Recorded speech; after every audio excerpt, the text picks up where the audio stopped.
My name is Olivia Carter. I'm 36 years old. And the strange thing about the moment your life quietly begins to fall apart is that it never feels like destruction when it starts. There's no warning, no dramatic silence, no voice in your head telling you, this is it.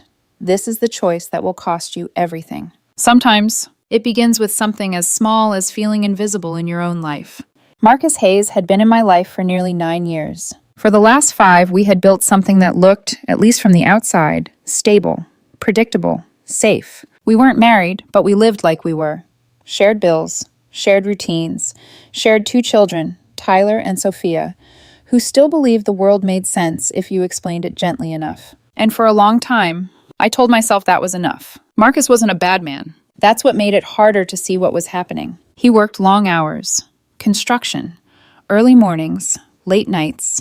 He came home tired, quiet, carrying the weight of his day in his shoulders, in the way he sat down without saying much. He provided. He showed up. But somewhere along the way, he stopped seeing me. It wasn't sudden. That's the part people don't understand. Neglect doesn't arrive all at once. It creeps in. A conversation cut short here. A touch that doesn't happen there. Nights where he falls asleep facing the wall instead of reaching for you. Months go by and suddenly you realize you haven't been kissed like you matter in a very long time. His birthday party was supposed to be normal. 30 people packed into our house. Music, laughter, the kind of noise that makes everything feel alive, even when you don't. Tyler was running around with his friends. Sophia was glued to my mother's side, showing her a drawing she'd made earlier that day. My parents were there. My younger sister Emma, too. Emma had always been different. Fragile, according to my mother. Sensitive. The kind of person who needed protecting. The kind of person my parents always seemed to choose, even when it cost someone else. Back then, I didn't realize just how much it would cost me. I was in the kitchen, refilling drinks no one had asked for, just staying busy, trying not to notice that Marcus hadn't looked at me once that night. Not really. Not the way a man looks at a woman he loves.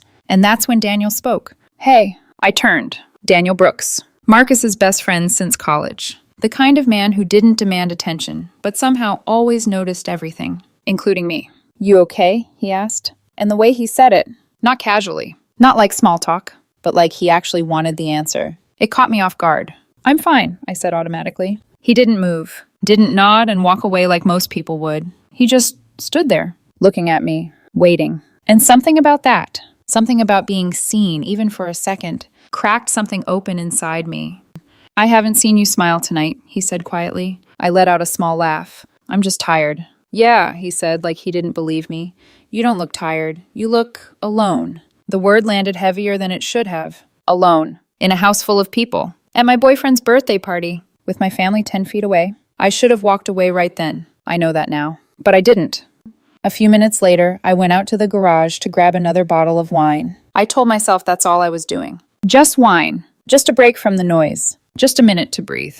The garage was quiet. Dim. Cool compared to the heat inside. And then, the door opened behind me. Daniel, thought you might need help, he said. I nodded, even though I didn't. Neither of us moved right away. There was this pause. The kind that stretches just long enough to become something dangerous. You look beautiful tonight, he said. And I froze. Because it had been so long, since anyone had said that to me and meant it. Marcus used to, in the beginning, before everything became routine. Before I became part of the background of his life instead of the center of it. Daniel, I started, but I didn't finish, because he stepped closer. Not aggressively, not suddenly, just enough that I could feel the shift, the space between us disappearing. And when his hand brushed lightly against my arm, that was it. That was the moment. The quiet, invisible moment, where everything changed.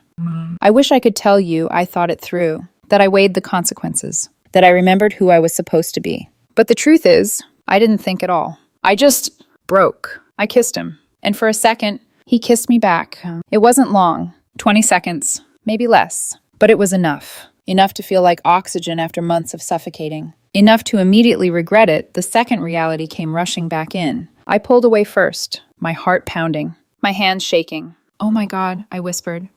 This can't. Daniel stepped back instantly, his expression shifting from something warm to something careful, controlled. You're right, he said. That didn't happen. I stared at him, grateful, horrified. Ashamed. Please don't tell Marcus, I said. I won't, he replied without hesitation. And just like that, it was over. I went back inside, smiled when I had to, talked when someone spoke to me, played the role of the woman whose life was perfectly intact. But inside, I was drowning, in guilt, in shame, in the sick, heavy feeling that I had just destroyed something I didn't even realize was already broken. That was 6 months before everything exploded. 6 months of trying to be better, to fix what I thought I had damaged. I cooked Marcus's favorite meals, tried to talk to him more, reached for him at night, even when he didn't reach back. I thought if I tried hard enough, I could make us whole again. What I didn't know, what I couldn't have known, was that while I was drowning in guilt over one mistake, Marcus was already betraying me in ways I couldn't even imagine. And the worst part? I wasn't the only one who didn't know. Somewhere between the laughter in that kitchen and the silence in that garage, my life had already started to fall apart. I just hadn't seen it yet. I found out on a Tuesday. Tyler had a fever that morning. Nothing dramatic, just flushed cheeks, watery eyes, that soft, clingy sadness kids get when they don't feel well. I called work, said I'd be home, and spent the first half of the day moving between cold washcloths, cartoons, and checking emails I couldn't focus on. Around noon, I remembered the cleaning supplies. We had a rental property across town, a small house we used mostly as extra income. I'd promised the cleaner I would drop off more detergent, paper towels, fresh sheets. It was such an ordinary errand. That's another thing no one tells you. The worst moments of your life rarely announce themselves as important. They arrive disguised as chores. I asked my neighbor to sit with Tyler for 20 minutes. Sophia was still at school. Tyler was half asleep on the couch when I kissed his forehead and told him I'd be right back. I drove across town with a plastic bin in the passenger seat. I remember the sky was gray. I remember a red light near Maple and 8th that seemed to take forever. I remember thinking I should pick up soup on the way home. That's what was in my head, seconds before my entire life split open. The front door was unlocked. At the time, that barely registered. Cleaners were in and out all the time. Repairmen, maintenance, guests. I let myself in and called out a quick, "Hello?" No answer. The house was quiet. Still. And then I heard something upstairs. Not loud. Just enough. A shift. A movement.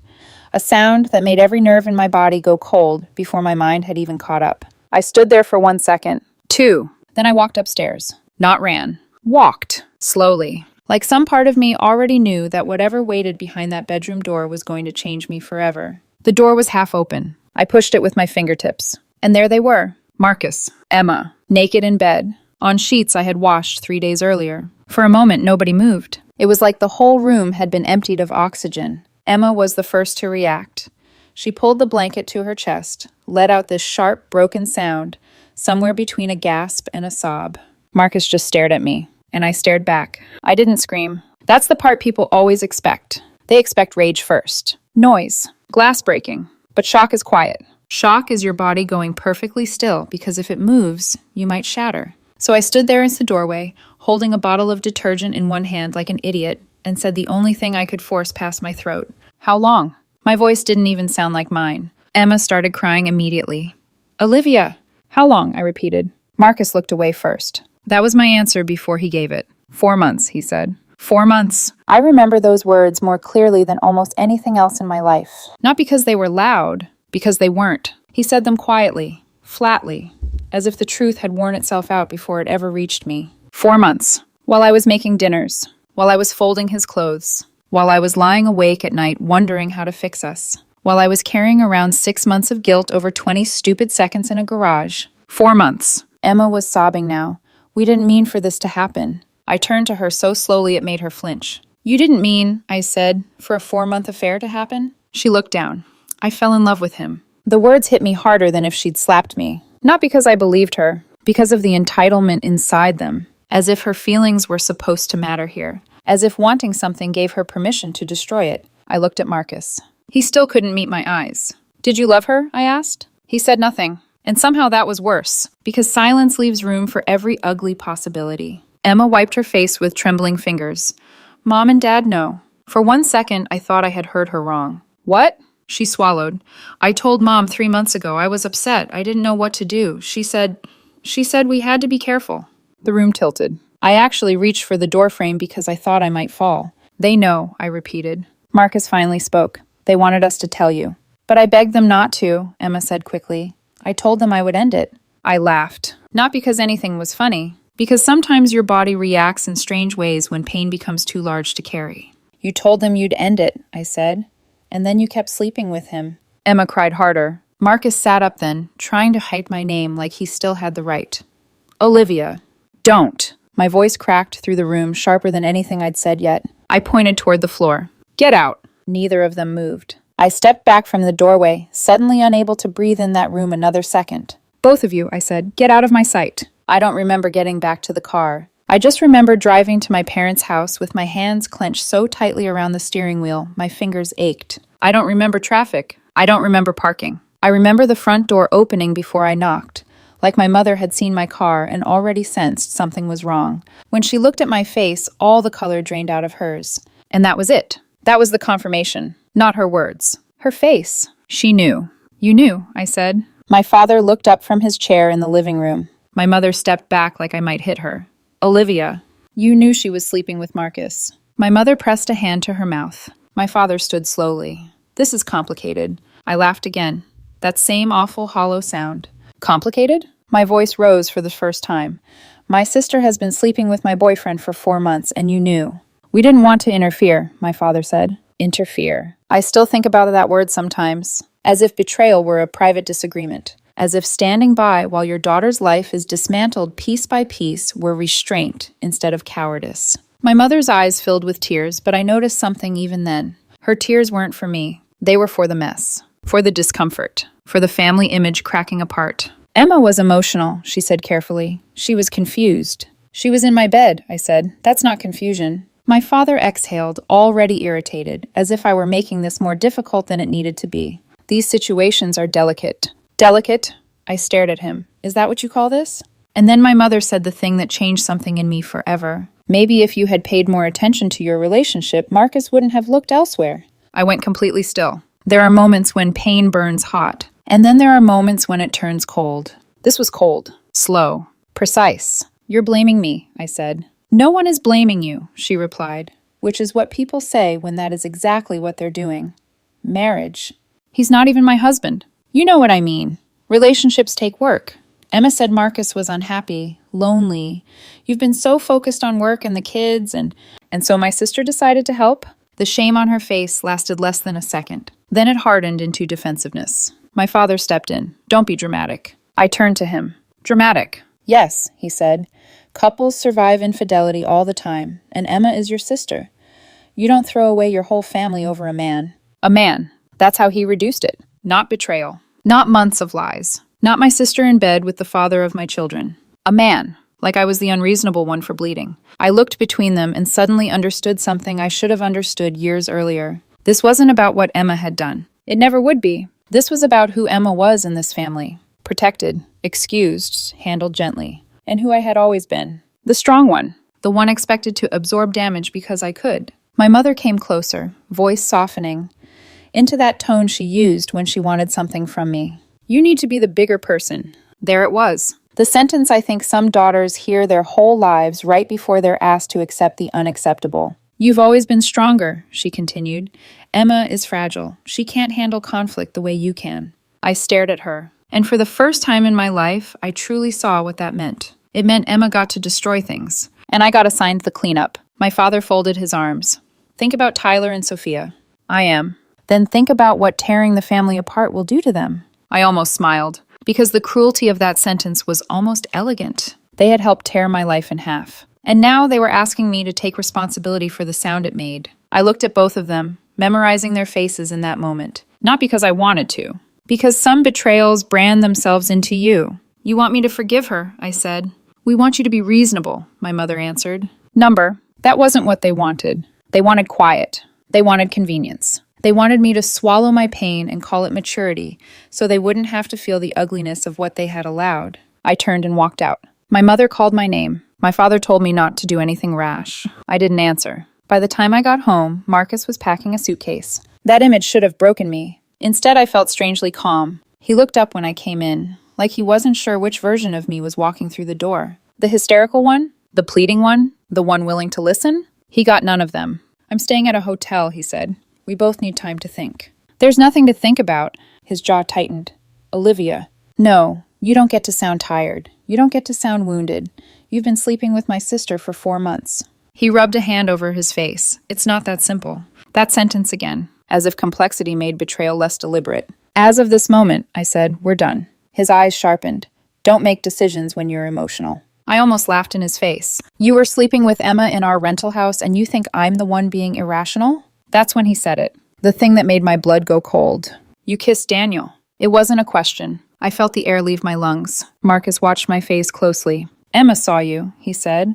At my birthday party. She told me a few weeks later. For one suspended second, everything connected in the ugliest possible way. Emma had seen. Emma had told him. And somehow, in his mind, that had become permission. I thought of that kiss in the garage, the shame I had carried, the months I had spent trying to make myself smaller, better, softer, more loving. And all that time, he had tucked it away like a weapon. I forced myself to speak evenly. I kissed him once, for 20 seconds, then I stopped. Marcus gave a bitter little shrug. Cheating is cheating. I looked at him for a long moment. Then I nodded. You're right, I said. He frowned, thrown. You're absolutely right. Cheating is cheating. Something uneasy flickered across his face, because I think for 1 second he thought I was about to forgive him, that I was about to drag my guilt into the room and lay it beside his affair like they weighed the same. They didn't, but I also wasn't going to fight him for moral purity in that moment. I was too tired. So now we're both done, I said. He opened his mouth, maybe to argue, maybe to explain, maybe to do what selfish people do when consequences finally arrive and try to make their own reflection less ugly. I didn't let him. Get out. And this time, he did. That night, after Tyler was asleep again and Sophia was home from school and fed and tucked into bed, I sat alone at the kitchen table with my phone in my hand. The house felt unfamiliar, like betrayal had changed the shape of the walls. At 7 p.m., I called a lawyer and left a message. At 8 o'clock, she called back. I said, I need the most aggressive divorce attorney in the state. There was a pause. Then she gave me a name. I made an appointment for the next morning. That same night, I sat with Tyler and Sophia on the couch. Tyler was 8, Sophia was 6. Too young for the truth in all its ugliness, but old enough to feel something breaking. Are you and Dad fighting? Tyler asked. I looked at their faces and felt my heart split open all over again. Your dad and I aren't going to live together anymore, I said gently. Sometimes adults hurt each other, and when that happens, they need to live separately. Sophia burst into tears immediately. Tyler tried not to. That made it worse. He just looked at me with wide, stunned eyes, the way kids do when they realize adults are not the fixed points they believe they were. Did Dad do something bad? He whispered. I swallowed hard. He made choices that hurt our family. I didn't mention Emma. Not yet. I couldn't. The next morning, my mother called. I answered because some tiny, stupid part of me still thought maybe she would say the words I needed. I'm sorry. We were wrong. We should have told you. Instead, she said, Emma wants to explain. She's devastated. I closed my eyes. She slept with my boyfriend for 4 months. She didn't mean to hurt you. She meant enough to keep doing it. My mother's voice tightened. She's in love with him. I laughed again, softer this time, but no less bitter. Then I hope real love keeps her warm when the rest of her life catches fire. Olivia. No, listen to me carefully. If Emma contacts me, I'll file for a restraining order. You wouldn't? Try me. I hung up. An hour later, my father called. His voice was already hard. Your mother is beside herself. I don't care. You're tearing this family apart. There it was again. That neat little rewriting of reality. I leaned back in my chair and stared at the ceiling. I'm tearing it apart? Emma slept with Marcus. You covered for her, but I'm the one destroying it? There are no victims here, he said. Only people choosing forgiveness or bitterness. I sat up slowly. No, there is a victim here. You just don't like that it's me. You kissed Daniel, he snapped. You made the same mistake. I let the silence stretch. Then I said, very quietly, I made one terrible choice and hated myself for it for 6 months. She built a relationship with the father of my children while all of you lied to my face. If you can't tell the difference, then I have nothing left to say to you. The principle is the same. No, I said. The principle is whatever helps you sleep at night. Then I hung up, and I blocked both of them. By the end of that week, I had a lawyer. By the end of that month, I had evidence Marcus had used our shared money for hotels, dinners, gifts, fake work trips that had all gone to Emma. And by the time the first papers were filed, something inside me had shifted from grief to something quieter, something harder. I wasn't going to beg anyone to love me correctly. I wasn't going to compete with my sister for scraps of loyalty from parents who had already chosen. I wasn't going to stand in the ruins and call it home just because we shared blood. They wanted me to be the bigger person, the stronger one, the one who absorbed impact without making anyone uncomfortable. But that woman, the one who kept peace by bleeding quietly, was already gone. The divorce moved faster than I expected. Not because it was easy, because there wasn't much left to fight over emotionally, only logistics. And logistics I could handle. My lawyer was exactly what I had asked for. Precise, cold, efficient. Within weeks, she uncovered everything Marcus had tried to bury.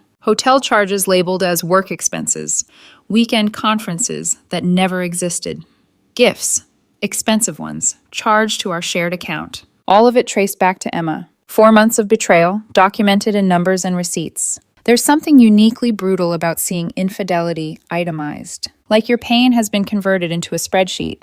I got the house. Primary custody of Tyler and Sophia. 65% of our assets. Marcus didn't fight it the way I expected. Not because he felt guilty, because he thought time would fix this, that eventually I would calm down. Forgive. Come back into the fold. He didn't understand yet that some doors don't reopen.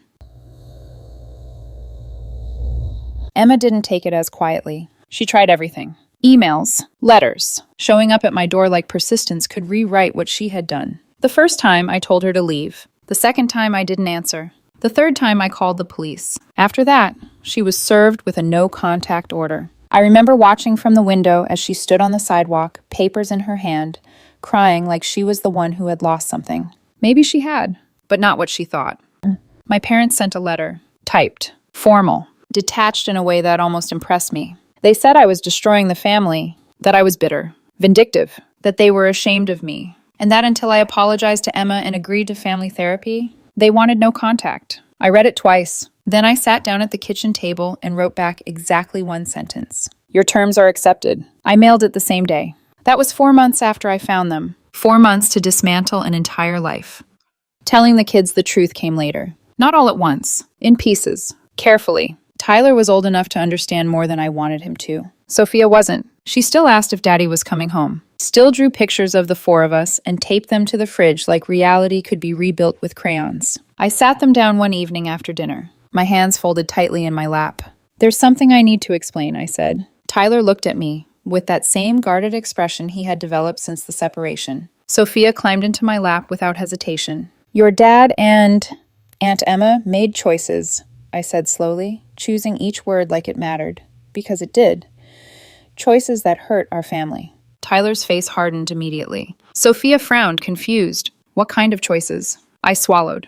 They were together in a way they shouldn't have been. Silence. Tyler's jaw tightened. Sophia blinked. They're in love? She asked softly. The innocence in her voice nearly broke me. Yes, I said. Sophia started crying quietly, pressing her face into my chest. Tyler didn't cry. He stood up, walked to his room, and closed the door. That was the beginning of the fracture. Not just in my life, in theirs. Tyler stopped talking about Marcus almost overnight.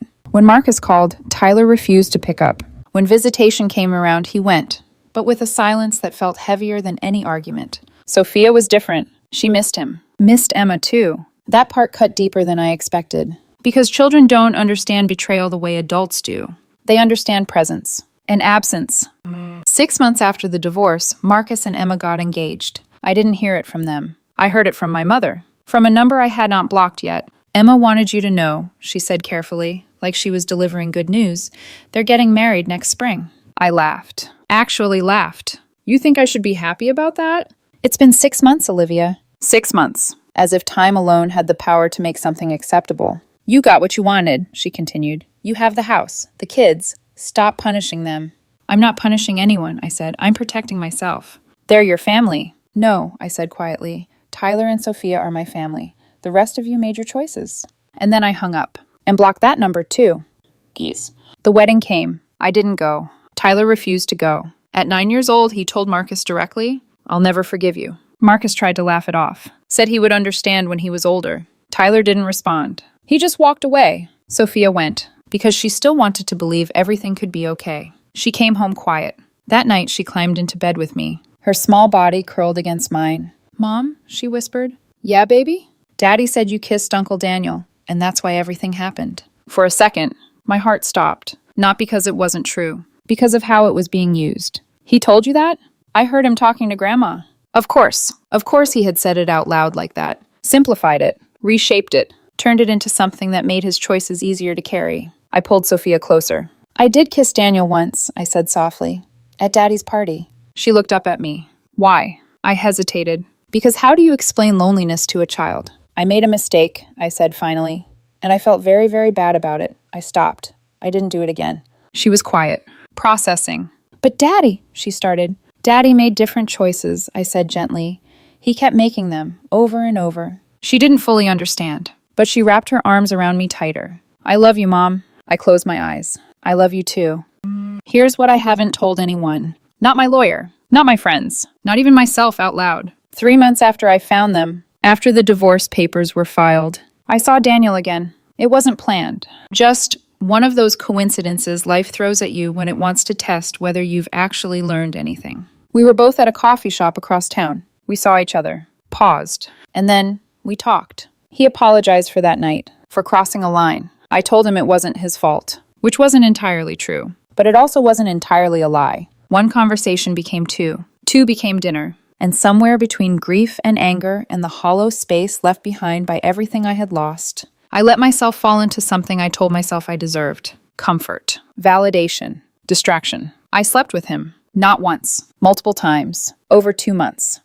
I told myself it was different, that Marcus had already destroyed our relationship, that I was just finding something to hold on to. But deep down, I knew the truth. I wasn't building anything. I was escaping, using Daniel as a way to avoid sitting alone with what my life had become. And the worst part? He knew it. One night, after I had stayed over, we were lying in silence when he said quietly, "You don't actually want me." I didn't answer, because I couldn't lie convincingly enough. "You want to feel like you matter again," he continued.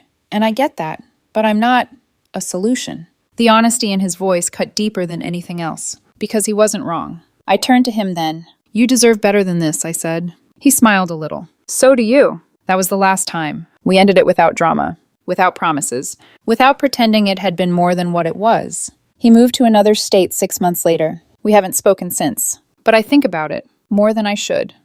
Because here's the part no one talks about. It's easy to draw clean lines. Villain, victim, right, wrong. But real life doesn't stay inside those lines. I kissed Daniel. I crossed a boundary. I had an affair with him after my relationship ended. Does that make me the same as Marcus and Emma? No, but it makes me close enough that I have to sit with uncomfortable truths. The difference isn't perfection. It's choice. I stopped. They didn't. I felt guilt. They built a life on top of it. That doesn't make me innocent, but it does mean something. At least, it has to. The first year after cutting them off was the hardest. Not because I missed them, but because the world didn't know what to do with a story like mine. People ask questions. At school pickups, at birthday parties. Where are your parents? Why isn't your sister around? Is everything okay? At first, I kept it vague. Family issues. Just some distance. But people talk. And eventually, they knew. That my sister had married my ex. That my parents had sided with her. That I had cut them all off. The reactions were mixed. Some people understood. Others didn't. One mother cornered me one afternoon. "Have you considered reconciliation?" she asked gently. "For the kids?" I looked at her, at the genuine concern in her eyes, and felt something inside me go still again. "Their whole family is in their lives," I said calmly. "Me." She blinked, taken aback. "They deserve more than that. They deserve to be protected from people who taught my sister that destroying a relationship has no consequences." She didn't argue, but the whispers didn't stop. They never do. Marcus didn't help. He told people I cheated, that I was vindictive, keeping the kids away out of spite. And some people believed him. You could see it in the way they looked at me. Like I was complicated, difficult, damaged. Maybe I was. My job started to suffer. I couldn't focus, couldn't sleep properly, couldn't separate the quiet collapse of my personal life from the expectations of my professional one. My boss called me into her office one afternoon. "What's going on?" she asked. I told her the basics. She listened, nodded, and then said something that stuck with me. "I'm sorry you're going through this, but you need to find a way to leave it at the door." I nodded. Because that's what adults are supposed to do. Compartmentalize. Perform. Keep going. Even when everything inside them is unraveling. But grief doesn't stay where you put it. It leaks. Into your work. Into your sleep. Into the quiet moments when you realize, this is your life now, and there's no going back. By the time year 2 began, the consequences of everyone's choices were only just starting to unfold. Year 2 didn't bring peace. It brought consequences. The kind that don't explode all at once, but settle into your life slowly, reshaping everything. Emma got pregnant. I didn't hear it from her. I heard it through an email sent to my work account. Subject line, you're going to be an aunt. I almost deleted it without opening it. Almost. But curiosity is a dangerous thing. I clicked. Emma is expecting. Due in 6 months. We hope this brings you joy. Maybe this is a chance to reconsider. This baby deserves to know their whole family, including you. I stared at the screen for a long time. Then I deleted it. Blocked that email. But the damage was already done. Because news like that doesn't stay contained. Tyler found out at school. Kids always do. He came home that afternoon, backpack still slung over one shoulder, face tight with something I hadn't seen in him before. Dad's having a baby with Aunt Emma? I nodded slowly. Yes. He blinked, processing. So, I'm going to have a brother or sister who's also my cousin? There it was. The kind of sentence that sounds absurd when you say it out loud. Yes. He shook his head. That's messed up. I didn't correct him. Because he wasn't wrong. I hate them, he said. I crouched down in front of him. You don't have to hate them, I said gently. You can be angry. Angry is easier to carry than hate. He looked at me. You hate them. Did I? I searched for the answer honestly. No, I said finally. I protect myself from them. That's different. He didn't look convinced. Tyler started acting out not long after that. Fighting at school. Talking back to teachers. Pushing boundaries in ways he never had before. Marcus blamed me. Of course he did. Said I was poisoning the kids against him. Said my alienation was damaging Tyler. We ended up in court again. Ordered into family therapy. The therapist's office smelled like lavender and quiet judgment. Soft chairs. Neutral colors. The illusion of safety. Tyler sat stiffly beside me. Marcus across from us, arms folded, already defensive. The therapist smiled gently. Tyler, can you tell me how you feel about everything that's been happening? Tyler didn't hesitate. I feel like my dad destroyed our family, he said flatly. And everyone expects me to be okay with it. Marcus leaned forward immediately. It's not that simple. Tyler cut him off. You had an affair with Mom's sister for months. The room went still. Marcus's jaw tightened. Your mom cheated too, he said. She kissed Daniel. Tyler turned to me. The question in his eyes hit harder than anything Marcus had said. You cheated too? I didn't look away. I kissed someone once, I said. 6 months before I found out about your dad and Emma. It was wrong. I felt terrible about it. Tyler nodded slowly. Then he looked back at Marcus. Did Mom apologize? Marcus hesitated. Yes. Did you forgive her? Another pause. I tried. Tyler leaned back. Then why did you cheat if you forgave her? Marcus had no answer, not one that sounded like truth. The therapy didn't fix anything. If anything, it clarified things. Tyler didn't want a relationship with Marcus. Not anymore. Sophia was different. She started having anxiety. Nightmares, refusing to go to Marcus's house some weekends, clinging to me in ways she hadn't before. Her therapist later explained it to me in words that made my stomach twist. She's being pressured, she said gently. They're trying to convince her that you're the problem. She's 10, I said. I know. That was the worst part. She didn't have the tools to process manipulation. She just absorbed it, internalized it, turned it into confusion and fear. I pulled back her visits. Marcus threatened legal action. I told him to go ahead. He didn't, because deep down he knew how it would look if everything came out in court again. The baby was born. A boy, Cole. Photos flooded social media. Marcus smiling. Emma glowing. My mother commenting under every picture. Our perfect grandson. Tyler saw them. He stood in the doorway of the kitchen, phone in his hand, face pale. They already have a grandson, he said quietly. Me. I didn't have an answer for that, because he was right. Sophia asked if we could meet the baby. No, I said gently. He's my brother. He's your half-brother, I corrected softly. And you can meet him when you're older. She started crying. Why not now? Because I don't trust them. Because I don't trust what they'll say to you. Because I don't trust myself not to break in front of you. But I didn't say any of that. I'm protecting you, I said. From what? From people who might hurt you. She didn't understand. How could she? Year 3. My father had a heart attack. Moderate. He survived. I found out from a cousin. He's asking for you, she said. I stared at the phone. No, he almost died. And? There was silence on the other end. He's still your father. I closed my eyes. He made his choice. You're being cruel. I'm being consistent. I didn't go to the hospital. Didn't send flowers. Didn't call. Nothing. A week later, a letter arrived. Hand-delivered. Left in my mailbox. Emma's handwriting. I almost didn't open it. But I did. Your father almost died. He may never get to reconcile with you.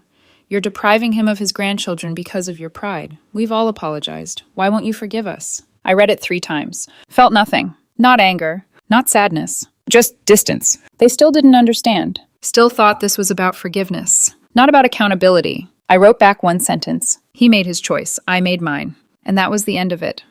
Year 4. Present day. Tyler is 12. Sophia is 10. Cole is 2.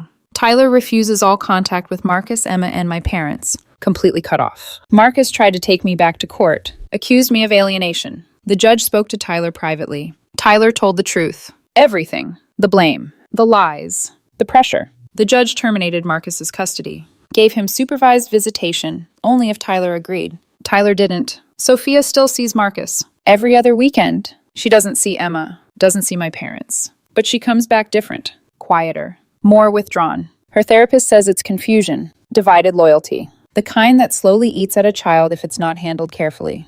I reduced her visits again. Marcus threatened court. I told him to try. He didn't. My life stabilized in other ways. I got a new job, better pay, more flexibility. We moved to a smaller house closer to the kids' school. I started over, completely. I tried dating. Once. Told him my story on the 3rd date. He ghosted. Tried again. Same result. Turns out, being the woman whose sister married her ex-boyfriend isn't exactly appealing. People assume things. That I'm dramatic. That I must have done something to deserve it. That I come with too much history. They're not entirely wrong about the last part. So now it's just us. Me, Tyler, Sophia, a small family, a quiet life. No grandparents. No extended family. Just us. People ask if I regret it. Cutting them off, if the loneliness is worth it. I never know how to answer that question cleanly, because the truth is complicated. Yes, it's lonely. Yes, my kids lost their grandparents. Yes, I'm raising them alone. But the alternative was teaching them that betrayal doesn't matter. That family can destroy you and still expect access. That boundaries are negotiable if someone says sorry enough times. I couldn't teach them that. I won't. Last month, Emma sent another letter, through a mutual friend. I almost threw it away, but I read it. I'm sorry, not sorry I got caught. Sorry I hurt you. Marcus and I aren't happy. We got married for the wrong reasons. We're in counseling. I think about you every day, about what I took from you. You're an amazing mother. I wish I had been a better sister. I read it once, folded it, put it in a drawer, didn't respond, because I knew what that letter really was. Not remorse, regret. There's a difference.